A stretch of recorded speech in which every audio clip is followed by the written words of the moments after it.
Hello YouTube, Sidekick here, in a bit of a state of excitement it must be said, as you may be able to tell from looking around the cockpit. Today I am sitting in an Icon. That's right, we're here today aboard the F-4C specifically. This is the version of the F-4 that is being developed by VSN as a free download. You can pick it up right now, and I'll put a link in the video description. Now, the VSN version is actually two subversions. There's the F-4B and the F-4C. The main difference between the versions is actually who flew them. The Navy flew the F-4B, and the U.S. Air Force flew the F-4C. In the game, they're pretty similar. The major differences that I've found so far are the liveries that are available, and also the gun sight reticle. If there's any other major differences, and you're aware of them, please feel to contribute in the comments.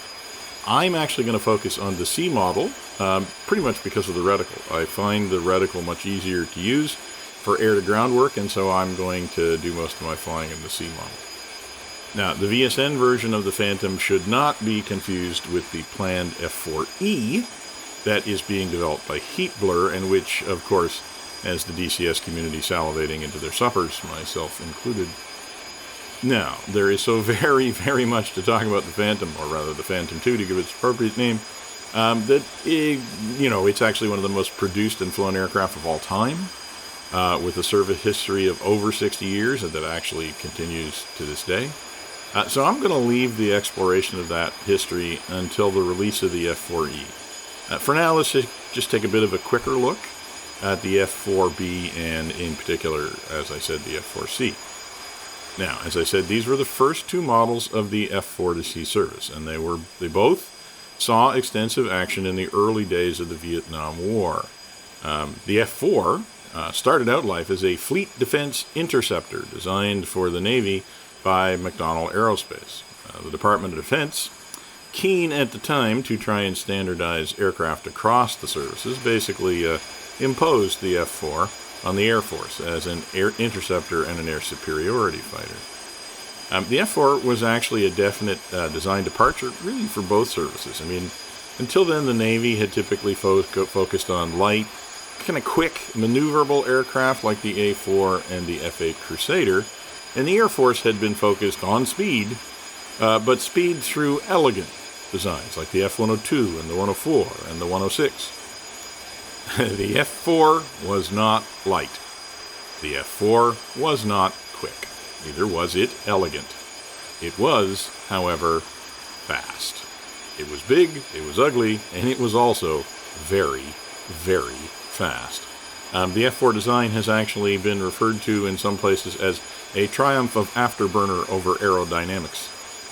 Now, what it lacked in elegance, it made up for in pure, unadulterated power, and not for nothing did the Israeli Air Force call it the Sledgehammer. The whole aircraft was built around not one but two J-79 GE turbojets, each of which delivered 10,000 pounds of thrust. That is, until you lit the afterburners, at which point they delivered 16,000 pounds of thrust. Knowing how and when to apply all of that thrust was essentially the essence of being a Phantom pilot.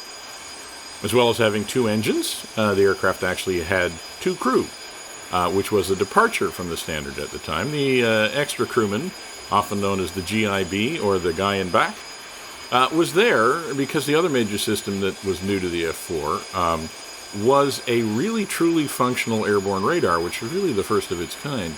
The F-4 was really one of the first aircraft that was expected to find its own prey at beyond visual range. And so it was also designed to carry the very first genuine beyond visual range air-to-air weapons in the form of the AIM-7 Sparrow. In fact, it was specifically designed to mount 4 of the Sparrow missiles in semi-recessed mounting points on the inner wing. Of course, it was also powerful enough to carry more than that, a lot more than that, and over its career, it would eventually carry everything from nuclear-tipped bombs to precision-guided munitions, and pretty much everything in between. So, let's take a look at the F-4C in more detail. Okay, note that, before we start, that the module is still very much a work in progress, so there are a lot of switches in the cockpit that are not yet modeled. But there is enough functionality to get off the ground and to go put the hurt on something, either in the air or on the ground, and then return to the ground, land, and rearm and do it again. Now, naturally, for this channel, I'm going to focus on the air-to-ground mission for the F-4. But before we get into all of that, let's just take a look at the basic flight instruments. In the center of the instrument panel is the attitude ball that we're all pretty familiar with. To the top left of that is an airspeed indicator, and to the top right is the altimeter. Below the attitude ball, we have a compass, and to the left of the airspeed indicator, we also have a radar altimeter. Smaller instruments on the left include an angle of attack indicator and a G meter, and on the right we have a vertical speed indicator below the altimeter, and then we have a secondary attitude ball beneath that. To the right of the flight instruments, in a fairly classic position, we have the engine instruments. Of course, there are two of each because we have two engines. Well, we have one fuel quantity dial, and then we have two fuel flow meters. We've got two essentially throttle meters, a couple of temperature indicators, and then nozzle position indicators, which become important when we start talking about the afterburner. Now, down below the flight instruments, there are some weapon switches, most of which are not functional at this time. The ones that are these ones down here called the dog bone switches. The left-hand one, they're rotary dials. The left-hand one is weapon select, which allows you to choose pairs, singles, or ripples, pairs, and singles for dropping bombs, and it also has a setting for rockets, which we're going to set it to right now because that's what we're going to use. And then on the right-hand dial, you set the stations you're going to drop the weapons from. You got all, center, inboard, or outboard wing, or off. And we're going to choose outboard wing because that's our 2.75-inch rockets. Now this switch here is effectively the master arm switch, but we're not going to use it right now. Do that later. And then you also have up here the ability to set the depression of the reticle. Notice that the sight has to be set in air-to-ground mode to be able to adjust that. Okay, that's probably going to do it for looking forward in the cockpit. Over on the left-hand side of the cockpit, you can see at the front, you've got the gear indications and the flap indications, and the flap lever is beside the throttles. Put it all the way down and you get a pair of twos. Now, when you put it up, only one seems to come back, but both flaps seem to come up, so I'm not sure if that's a glitch. So the flap lever is there on the other side of the throttle. Over on the right-hand side, there isn't really a whole lot that we need to access, at least not once we're started and flying. So that pretty much constitutes the cockpit tour of the F-4C. As I said, all of the things that need to be functional in order to fly the aircraft are. With luck, the developers are expecting to implement some of the other switches that aren't functional at this time, but we'll just have to keep an eye out for that. I think that's probably good enough for now. Why don't we take this bird out and see what it can do? Okay, here we are on the taxiway. The handling of the F-4 on the ground is reasonably benign because it comes with nose wheel steering, although you do have to press a button on the stick to engage the nose wheel steering. But after that, it's pretty straightforward.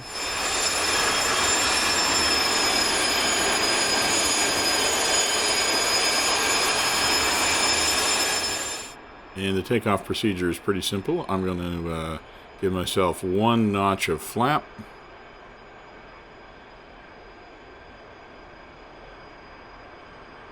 I'll give it one notch of flap. Down one, there we go, one notch of flap.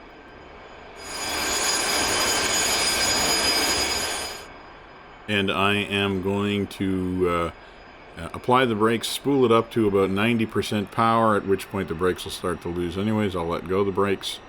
And then after we get up somewhere around 100 miles an hour, then we'll pop it into afterburner and pull back on the stick, and we will definitely no longer be attached to the ground. Here we go, coming up on the 100. There's the burner. And right around 150, we're off. Gear up.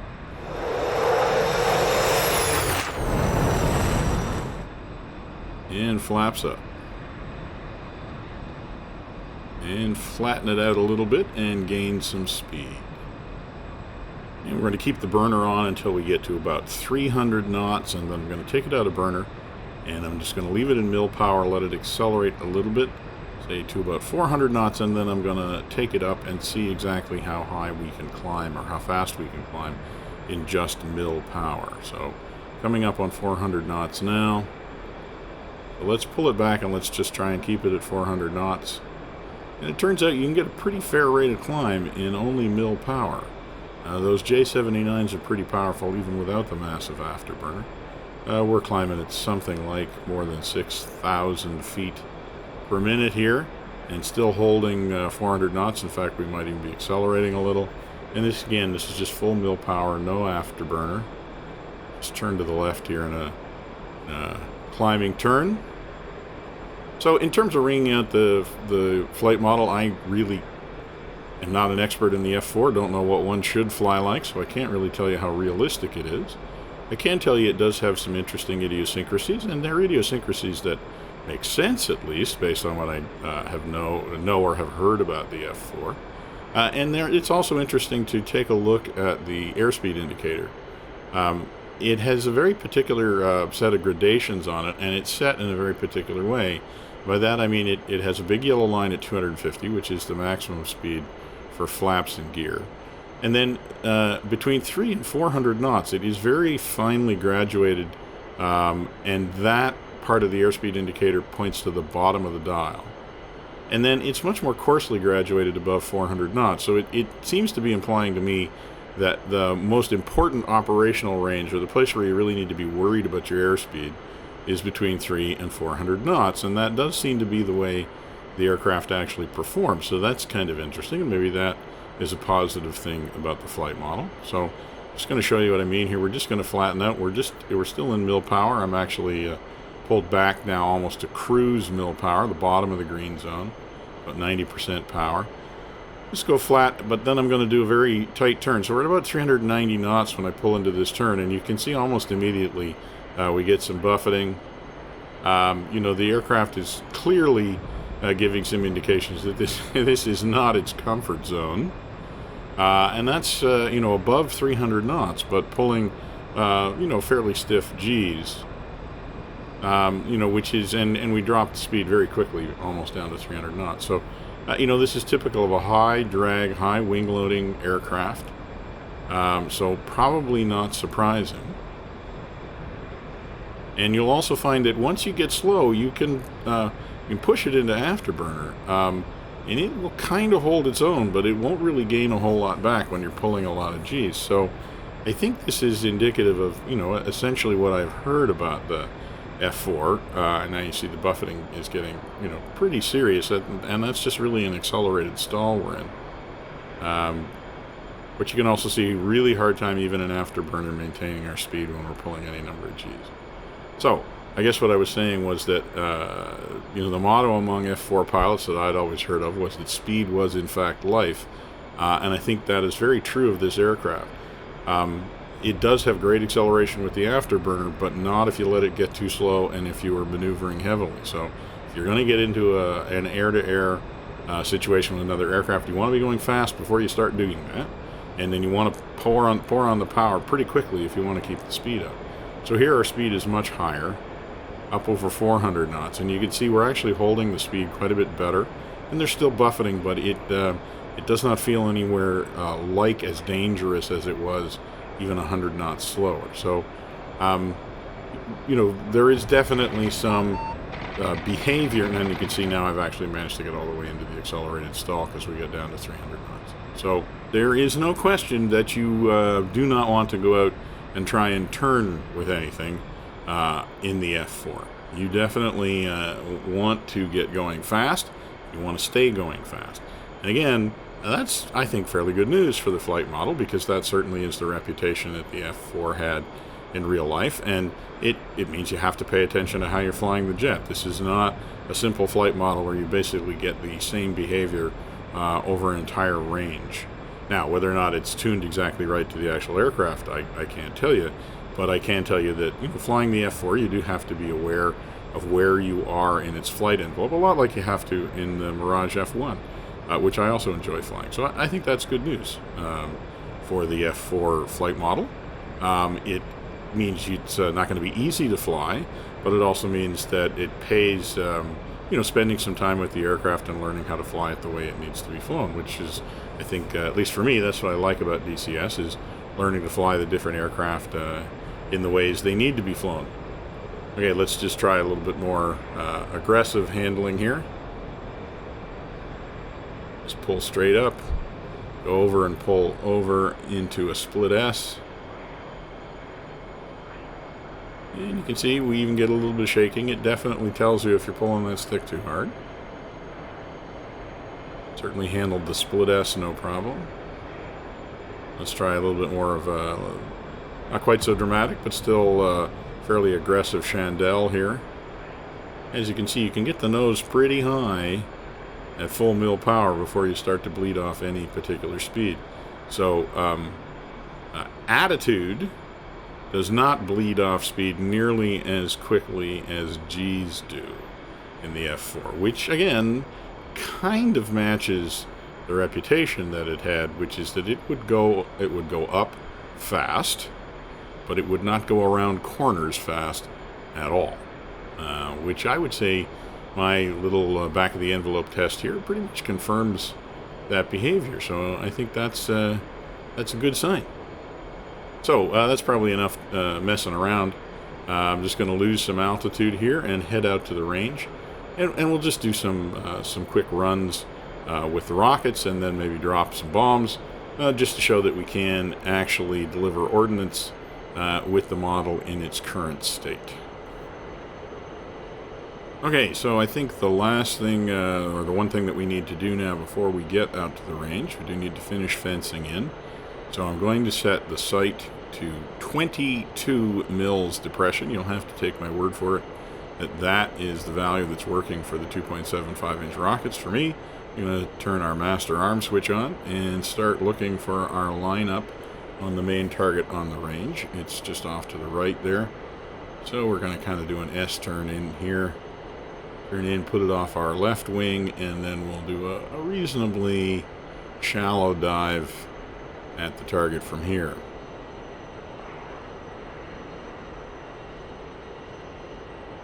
Alright, there it is. Wait until we're lined up. Yeah, this is going to be a fairly shallow dive. And it's the same roll-in procedure we always use. We're going to get that lift vector on the target, and we're going to pull the reticle up a little bit under the target because we have depressed the reticle. We're going to roll it out. See, I like this reticle. It's very easy to tell when your wings are level, which is always problematic, at least for me. And now we're just going to try and manage that reticle so that it's gliding up to the center of the target as we're getting closer and closer, as with all rocket packs. And we probably launched those a little early. Gotta remember to get close with rockets, especially the 2.75s. Didn't look like it was too bad, but it did look like it was a little bit short. Let's see what the target impact tracking script says, but my bet is that it's going to tell us that that was a little bit short. Yeah, 38 meters for the center of the distribution. Some of the rockets obviously hit close to the center of the target because we did do some damage. And bearing in mind the 2.75-inch rockets are not anybody's idea of a precision weapon system, at least not until we get to the APKWS in the 2000s. But in 1964, they certainly would not have been anybody's idea of a precision delivery system. But let's just do that one more time. I'm going to get up a little bit higher, so increase the dive angle, and I'm going to wait and get a little bit closer to the target, because I really do think that this is a good sight angle. I think that the problem with that round was I just launched too early and they just fell below the rocket flight path. And if you watched any of the other videos on this channel about rockets, you'll know that that's the characteristic of rockets, is that they fly straight for a while, and then they start to drop, and the key to being accurate with rockets is to launch them within that range where they're actually flying straight, and then it's much easier to be accurate. So just need to wait a little bit longer before launching them this time, and it helps if we launch them from a slightly higher angle, and even if we're going a little bit faster. So let's try and do all of those things here. one more run on this target with the 2.75s. I am working with unlimited ammo, which is why I can go around and do it again, by the way. So once again, we get that reticle. Bring it up just a little below the target. And then we're going to roll the wings level and then just let it work its way up to the target. We're a little bit higher dive angle this time. Let it come, really let it come closer this time. There. Yeah, I think those were better rounds compared to the first time. Looks like they were good hits as well. So, lesson learned. You got to remember, if you're going to use the 2.75s, you really do need to get up close and personal with the target. Yeah, much better results in terms of accuracy. Okay, well, let's go around again, and this time let's try firing some Zunis. Okay, we're coming around again. I have switched to my inner pylons, which is where the Zuni rockets are, and I have changed my sight depression to 17 mils instead of 22, so up about 5 mils. Does seem to make a little bit of difference with the Zunis. They track a little bit higher. At least that's what it seems like to me. Once again, we're just going to go after that same target, so we're just easing ourselves around here until it's the right time to roll in. It's going to be exactly the same procedure we always use. Top of the cockpit, on the target, pull the reticle up, and till the top of the reticle is underneath the target, somewhere around there. Roll out, just let the pipper work its way up, not too quick. Only pulling on the stick.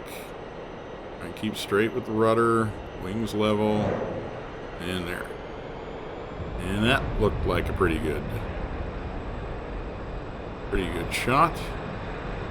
Yes, well, the Zunis do actually spread devastation on that target area, boys.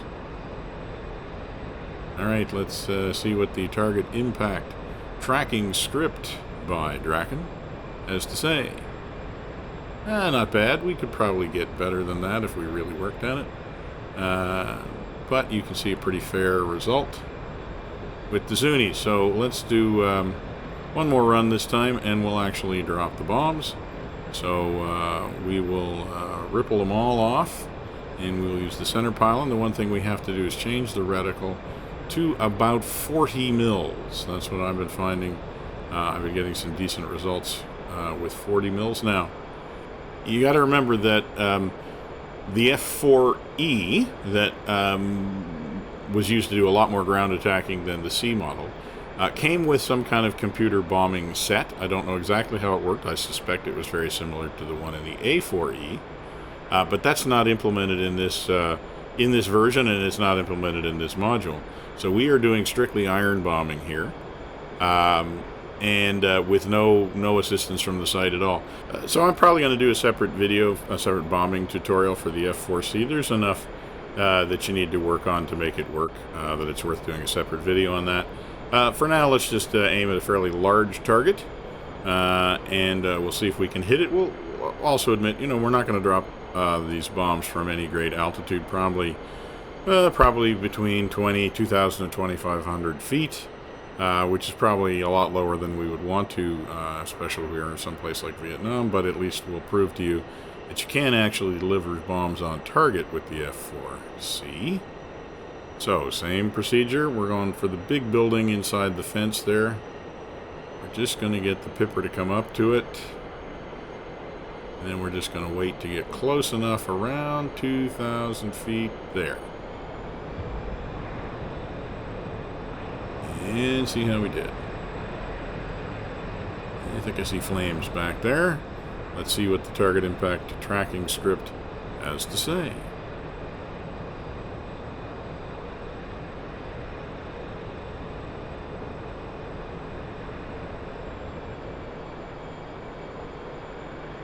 Alright, pretty good drop altogether. Good spread across the target.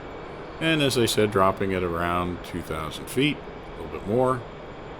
So I think that proves we can at least get some rounds on target with the F-4. There's probably more work we could do to raise the altitude and increase our consistency, and we'll probably do another video on that.